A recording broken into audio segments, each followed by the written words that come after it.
Good morning class. तो question number 11 है हमारे पास। If the sum of the first n terms of an AP is 4n minus n square, what is the first term, what is the sum of the first two terms, what is the second term, similarly find the third term, the 10th term and the nth term. Clear है? चलिए देखते हैं। इन्होंने कहा है कि हमें क्या दे रखा है, जो ये 4n माइनस एन स्क्वायर है ना, वो Sn दे रखा है। Sn मतलब सम ऑफ n टर्म्स।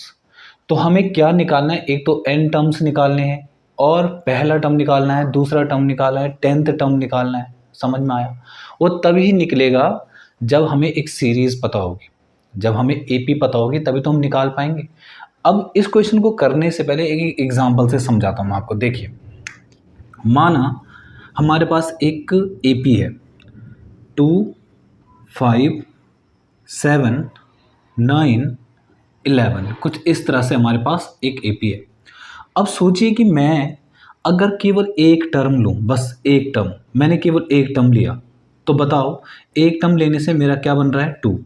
तो इसका सम कितना होगा? एक टर्म को लेके अगर मैं बोलूँ कि एक टर्म का सम कितना होगा, एक टर्म का सम, एक टर्म का सम वही तो होगा जो वो खुद है। भाई 2 को किस साथ जोड़ोगे? खुद ही के साथ तो जोड़ोगे। तो 2 अकेला है तो इसका सम कितना हो गया 2। अब अगर मैं बोलूँ कि दो टर्म लो, तो मैंने दो टर्म लिए, अगली बार मैंने क्या दो टर्म लिए 2 और 5, तो इन दोनों का सम देखा मैंने तो कितना आया 7। ठीक है, समझ में आया? 7 आया ना। अब ये S2 है, S2 मतलब दो टर्म का सम। तो अगर मैं S2 में से मैं S1 घटा दूं, S1, तो हमारे पास क्या निकल के आ रहा है? देखो S2 कौन है? 7, 7 में से 2 गया तो 5। सही है? कौन सा? Second term. अब अगर मैं तीन टर्म ले लूं, तो तीन टर्म लो 2, 5 और 7, और इन तीनों को जोड़ूं अगर, तो कितना आ रहा है 14। अगर मैं 14, ये है हमारा S3, S3 मतलब तीन टर्म का सम, इसमें से अगर मैं S2 माइनस कर दूं, तो बताओ 14 में से 7 गया तो 7, जो कि हमारा कौन सा टर्म है? तीसरा टर्म। अगर मैं चार टर्म ले लूं, कैसे? 2, 5 और साथ में 7 और 11, 2, 5, 7 और 9, इन सबको ऐड करो तो कितना आ रहा है? 2 और 5 7, 14, 14 और 9 23। ये हमारा क्या है? S4। S4 मतलब चार टर्म का सम।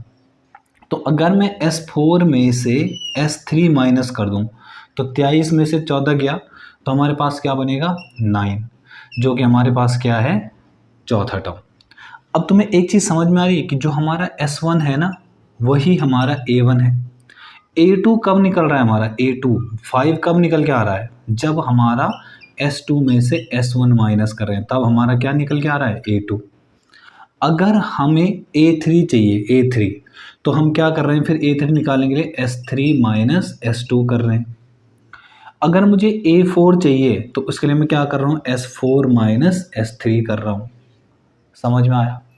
देखिए ना, ये एकमात्र एक टर्म है, तो इसका सम वही है जो खुद है, तो A1 ही S1 है। अगर मैं इन दोनों टर्म को लूँ, तो इन दोनों को जोड़ के कितना आ रहा है? 7, और अगर मैं 7 में से पहला टर्म हटा दूँ, तो 5 बचेगा। अगर मैं तीन टर्म का सम लेता हूँ, तो तीन टर्म को जोड़ के कितना आ रहा है? 7 और 5 12, 14। 14 में से अगर मैं इन दोनों को हटा दूँ, तो कितना बचेगा? तीसरा टर्म। तो हमें यहाँ पे ना यही करना है। हमें AP बनाने के लिए हमको क्या करना पड़ेगा? पहले एक सीरीज बनानी पड़ेगी। ठीक है, तो चलिए करते हैं। तो हम कैसे करेंगे? देखिए, सबसे पहले हम सीरीज बनाएंगे।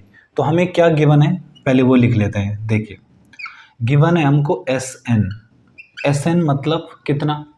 4n minus n square. तो हम क्या करते हैं? पुट n इक्वल टू 1, तो मतलब S, यहाँ पे n है ना, तो 1, S1 मतलब 4, फिर 1, फिर 1 का स्क्वायर, तो मतलब 4 1 जा 4 और माइनस 1 इक्वल टू 3। तो S1 मतलब 3, एक टर्म का सम हमारा 3 आ गया। फिर पुट n इक्वल टू 2, चलिए 2 पुट करते हैं, तो S2 मतलब दो टर्म का सम, तो दो टर्म 4n की जगह यहाँ पे फिर 2 माइनस फिर 2 का स्क्वायर, तो 4 2 जा 8 और 2 का स्क्वायर 4, तो मतलब 4। S2 हमारा कितना आ गया 4। S3 अगर निकालना चाहूँ मैं तो कैसा आएगा 4 फिर यहाँ पे 3 है ना, यहाँ पे n की जगह 3 माइनस यहाँ पे फिर 3 का स्क्वायर, तो मतलब 4 3 जा 12 और माइनस 9, तो मतलब कितना आ गया 3। तो हमारे पास जो A1 होता है, A1 कौन होता है जो S1 है, तो S1 कितना है हमारे पास 3।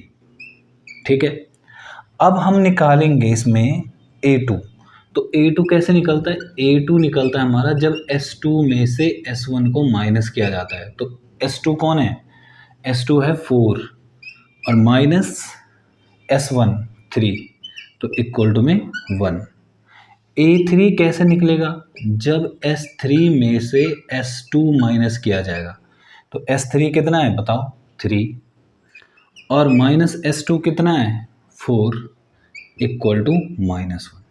तो इसका मतलब हमारे 3 टर्म निकल के आ चुके हैं। तो 3 टर्म कौन कौन है हमारे, देखिए सीरीज में पहला टर्म है हमारा कितना S1 3, फिर है 1 और फिर है -1।